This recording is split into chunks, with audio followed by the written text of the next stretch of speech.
New drivers in the UK, congratulations. So you got your driver's license, congratulations, and you now have a car. What God has done for you, eh? Somebody shout hallelujah. Somebody shout hallelujah. Congratulations as a new driver. In this video, I'm going to be telling you guys a few parking rules that you need to take into account in the UK, depending on the city that you live. Some cities, parking is very difficult, like London, Manchester. Big cities usually have parking issues. But I wouldn't call it parking issues. It's just that you have to pay for parking, and parking is more expensive in bigger cities than in smaller cities. I live in a small city. Parking is very cheap. You would usually see like 1 hour would be around £1, and then plus tax could be £1.50. 2 hours would be around £2.50. But you can go to some cities that 1 hour is like £3. Parking is also more expensive in Leicester because it's a bigger city. When I went to Nottingham, parking was crazily expensive. So parking rules depend on the city, but the general rules are the same. There would usually be free parking, free public parking, paid public parking. Maybe there's free private parking based on if you live there as a private residence, and then there is paid private parking. Also, in the different parking, there is pay and display parking, where you have to print a ticket and display in front of your car to ensure that it's an evidence that you have paid. There is barrier parking, where once the barrier opens for you, it picks up your plate number and you can then pay when you are about to exit the car park. There's an option where you need to pay at the payment machine that is located in the car park itself, and there are options where you need to pay by the app. I really love payment by the app, but then you don't get to pick and choose what you do. It depends on the car park that you're going to. For me here, where I live in Loughborough, the most popular apps that I use to pay is RingGo, which I have on my phone, and PayByPhone. So it depends on who owns it. I know that for a car park that is owned by Euro Car Park, I usually use RingGo. This is RingGo app. That is RingGo, and this is my parking history. So for RingGo app, you want to search for parking, to ask you to search for nearby locations. So when you do that, it will show you the nearby locations around you. However, usually when you get into the car park that uses RingGo, once you open RingGo to pay, it will ask you for the identity number of that particular parking. So you can see here in RingGo, these are the nearby car parks to me. And each of these car parks, they have their ID. So if IDs are the number for the car park, so for instance, you can see the details of this car park here. So if I'm paying on RingGo, I'll have to select that specific car park using the number. If you don't see it on RingGo, you would usually have to key in the number and you will see it in front of the car park and the parking instructions. So that's how I pay. There is pay by phone as well. This is pay by phone. Not just pay by phone. This is what pay by phone looks like, the app. And then, of course, there is like payment using the machine. Usually for the machine, some machines will take your contactless payment. Some machines would insist on card for you to insert your card. And some machines will insist on cash. I went to a park that is in the outskirts of town, and they don't pay for the entry. It's more like a wildlife park with very good views and all of that. You have to hike to go see the view, but you have to pay for the parking. At the entrance, it says cash only, but it did not register. I entered. I realized that you had to pay with cash. The only thing that saved me that day was I had £5 in my bag, and it was such a surprise because I was just coming out from the salon, and usually my salon take cash only. So the only change they gave me was £5 and I had it in my bag, and it was such a coincidence that worked for me. Only for me to come out to pay, and one couple came to me and said, "Do you have cash? Do you have cash? Do you have cash?" I'm like, "Yes, I have cash." And then they were like, "Can I borrow them some that they don't have enough cash to pay?" Imagine in that kind of place, it's very difficult for you. So at the entrance of every car park or everywhere you go, please try to identify the parking instructions because it will save you a lot of trouble. Also, you need to identify if the parking is immediately you park or when you are leaving. Pay by display car park means you need to pay before you exit. Like you need to pay once you enter the car park so that you can display the ticket. But if it is a barrier car park, it is natural that you would usually have to pay when you're done and you're about to exit the car park. So try to understand the car park instructions. Read it. As a new driver, I know it could be difficult, but always try to ask questions. Don't act like you know everything. You always see people trying to pay for parking, trying to park beside you. Ask them, they will know. You can ask me in the comment section as well, and I will do well to explain. So let me go ahead and explain the different kinds of parking conditions or parking permissions around me, and then we can take it on from there. If you have any questions, let me know in the comment section. So guys, let us go and see examples of what we are talking about so that you understand what I'm saying. I like to make practical videos, so let us go. Going to show you guys a few parking sites, and then we can explain what these parking rules are, because I know a lot of people might be confused about it. So yeah, let us go. It is currently evening. I wanted to go in the evening so that would have less crowd in these sites, and usually free parking is also always in the evenings. So while we're at it, let us discuss street parking. Usually when you see a red line anywhere, it is no stopping. You cannot stop wherever there is a red line. A lot of people get confused when there is one yellow line or when there is double yellow line. Yellow line means no waiting. You can stop and drop off someone, but you can't wait there. You can do a quick stop, drop off someone, pick up someone, pick up something, but you can't wait there. So a lot of people, when you see double yellow line, you're so scared to even stop. If you have to drop somebody, feel free to drop somebody there. It means no waiting. It does not mean no stopping. It is only a red line that says no stopping. But if it is a yellow line, whether it's a single yellow or a double yellow, it means no waiting. You cannot park there, but you can drop somebody off or pick somebody up or pick something up. I'm currently driving on the bus lane. You should drive on the bus lane when it's outside the restrictions. For instance, this bus lane only is in effect from 7:30 a.m. to 9:30 a.m. Mondays to Fridays. Anytime outside that, you should drive on the bus lane because it is on the left. Oh my goodness. It is raining. I literally just said, let me come out and do an outdoor content, and it is raining. So I'm coming to park in this place that says Monday to Saturday, 8 a.m. to 6 p.m., 1 hour, no return. What does it mean? I might just stay in the car because my plan was to go out and just show you guys, but I might have to stay in the car to discuss. So yeah, it says Monday to Saturday, 8 a.m. to 6 p.m., 1 hour, no return within 1 hour. So let's start with Monday to Saturday. The restrictions only apply Monday to Saturday, which means this restriction does not involve Sunday at all. The next one, it says 8 a.m. to 6 p.m., which means these restrictions only apply between 8 a.m. and 6 p.m. of Monday to Saturday, which means anytime before 8 a.m. on Monday to Saturday, no restrictions. Anytime after 6 p.m. Monday to Saturday, no restrictions. It says 1 hour. It means you can only park here for a maximum of 1 hour during the restrictions. The next line says no return within 1 hour. It means when you park here for 1 hour and take your car away, you're not allowed to come back in the next 1 hour. I think this is just to ensure that other people are able to park, and some people don't use this kind of parking as their permanent parking, because usually this is a public car park, and you would usually see this kind of car parks in the city center or around the city center. Near shops, near restaurants, they want people to be able to park, shop, go out, park, buy whatever you want to buy, go and let another person park. Because for instance, people who live around the city center might decide to come and use here as their parking. If you live around the city center, you can always park here from 6:01 p.m. all the way to 7:59 a.m. the next day, no restrictions. So this is a typical example of a free public parking. And sometimes you would see you're allowed to park for 2 hours, and usually when you're allowed to park for 2 hours, they will also say no return within 2 hours. If you breach these restrictions, then there are penalties. Because it says Monday to Saturday, it means on Sundays there are no restrictions. You can park here for as long as you want on Sunday, no restrictions. And because it says 8 a.m. to 6 p.m., it means from 6:01 p.m. all the way to 7:59 a.m. you can do whatever you like. On Monday to Saturday, nothing. The restrictions only come into effect once it is within this window, which is Monday to Saturday between 8 a.m. and 6 p.m. And what is the restriction? The restriction says you can only park here for 1 hour, and you should not come back and park here after you've left. So this is a typical example of public parking, which is free. You don't pay to park here. There is another car park over there that is paid.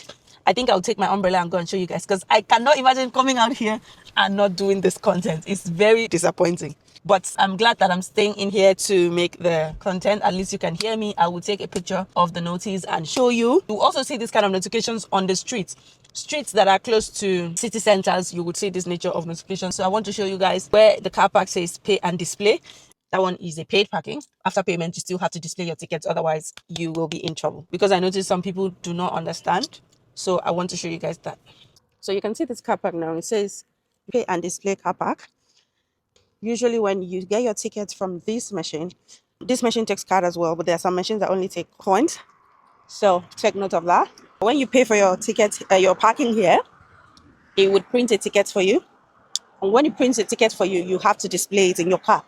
Otherwise, you will get a penalty charge of either £70 or £50 depending. So the penalty charge is £70 and it can be reduced by 25% if you pay early. So yeah, this is a public but paid car park, right?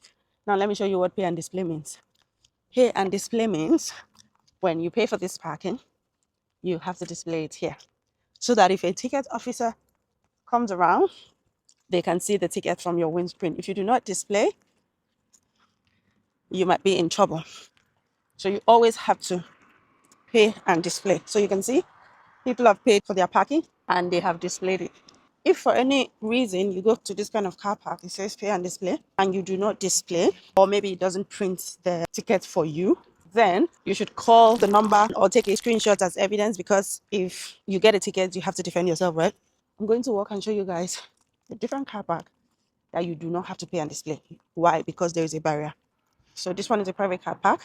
You can see that it has a barrier. With this barrier, it means once you go through the barrier, it will pick your plate number.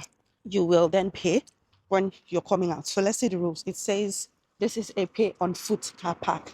Please pay for your parking before returning your car.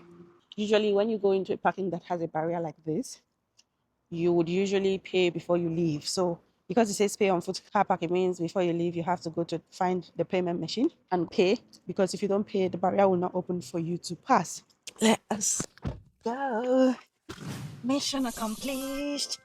Even though the rain started, it has stopped. Mission accomplished. Rain or no rain.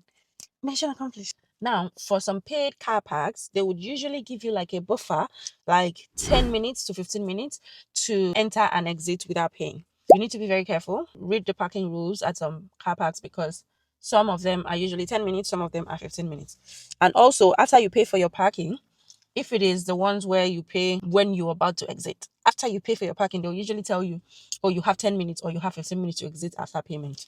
Because if you now stay beyond that, whether you've paid or not, you will still get a penalty charge because you've exceeded your allowable time. I remember there was one private car park that I used in the town center. When I got into the car park, I stayed for like 5 minutes before I paid. My parking had expired for like 10 minutes before I exited the car park. Cumulatively, it said I overstayed my parking for 14 minutes. Mind you, I paid for 3 hours parking in that place. Even though I had paid for 3 hours of parking, because I had overstayed for 14 minutes, I was given a parking charge. I almost went mad. This was a private car park. I got a letter saying you've been given a parking charge and it was £100 that I should pay. Usually, if you pay within 14 days, they will discount it for you. So it said if I wanted to pay within 40 days, I should pay £50. I was so upset. I was like, I just overstayed for 14 minutes. So it's not like I didn't pay. I paid for 3 hours of parking. So I appealed.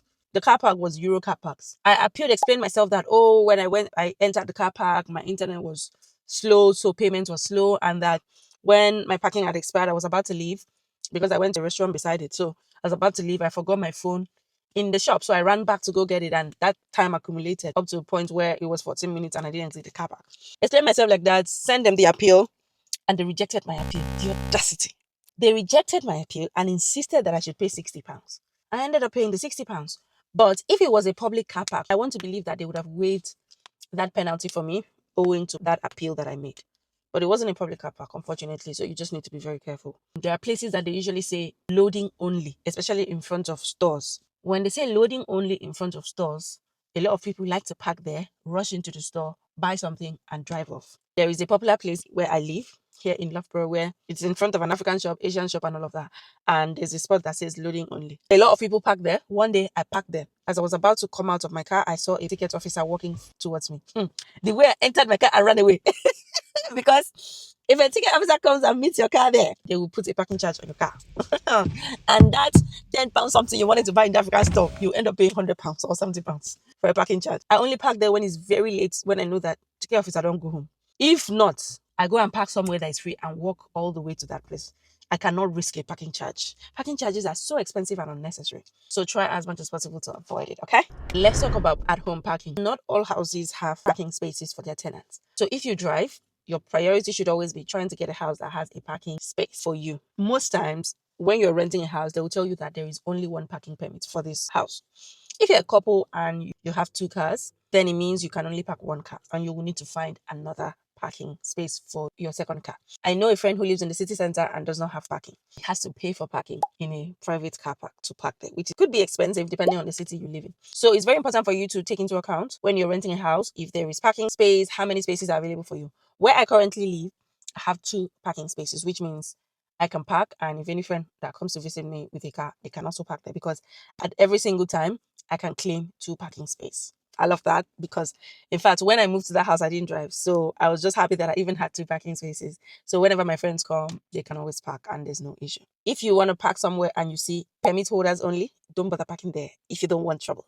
Permit holders only or private residence only, those are parking areas that you should not bother going, except you actually hold the permit. Do not park at a blue badge spot. When you go to most parking areas, you would see a disabled parking spot, which is for blue badge holders only.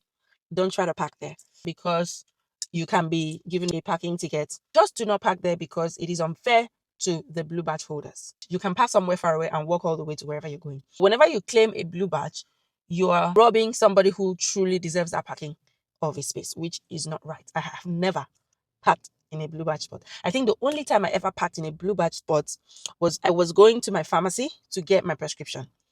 And the only spot that was in front was that blue badge. I quickly parked there, ran into the pharmacy, got my prescription, and ran out. I just started driving then. If it is now, I will not park there. I've never, in the past 1 year plus of driving, had to be so pressed such that I had to park at a blue badge spot. No, I found alternatives. So when I did it, I was just ignorant. Ignorant of a new driver. So don't do it. Don't do it. Okay, don't do that. Before we wrap up this video, you need to understand that different car parks have different sizes for their parking bays. You will find that some parking bays are very tight and others are not very tight. Depending on the kind of car you have, you need to be very careful how you park. Give yourself enough space so that you'll be able to open the door. Because sometimes you see that a car park is so tight that you're not able to do anything. You can't even enter. And that's a bad situation. Let your driver's side not be directly beside their own driver's side so that both of you will be able to open the door. Let me know in the comment section if there's any other video you'd like me to do about this topic. I have done a lot of videos about driving in the UK, driving tests. If you want to know tips to pass your practical driving test, I've done a lot of videos. Theory driving test, I've done a video. I have done a video on how to buy a car for those who are looking to buy used cars in the UK. I've done lots of videos that will help you. So feel free to binge watch all these and take advantage of it. Yeah. I'll see you guys in my next video. Let me know in the comment section if this video was helpful and what other video you would like me to make. If you're not yet subscribed, I don't know what you're doing. Look at your girl going all the way out just to make a video for you guys. You need to subscribe. All right, guys. I'll catch you in my next video.